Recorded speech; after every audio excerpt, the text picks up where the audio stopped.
ప్రతి సహోదరి సహోదరులు, మీ జీవితంలో ప్రతి పని ప్రార్థనతో ప్రారంభిస్తే మంచిది. మీ దినాన్ని ప్రార్థనతో ప్రారంభించండి. మీ ప్రయాణాన్ని ప్రార్థనతో ప్రారంభించండి. మీ పనిని ప్రార్థనతో ప్రారంభించండి. ప్రతి ప్రయత్నాన్ని ప్రార్థనతో ప్రారంభించండి. పరిచర్యను ప్రార్థనతో ప్రారంభించండి. ప్రతిఫలం అద్భుతంగా ఉంటుంది. హడావిడిగా లేచిపోవడం, హడావిడిగా రెడీ అయిపోవడం, హడావిడిగా బయటికి ఉద్యోగానికి వెళ్ళిపోవడం మంచిది కాదు.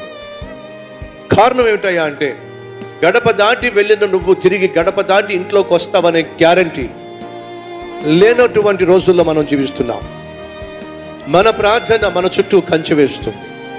మనకు వ్యతిరేకంగా సైతాను నియమించిన ప్రతి ఆలోచనను, అపాయాన్ని, ఆపదనను మన ప్రార్థన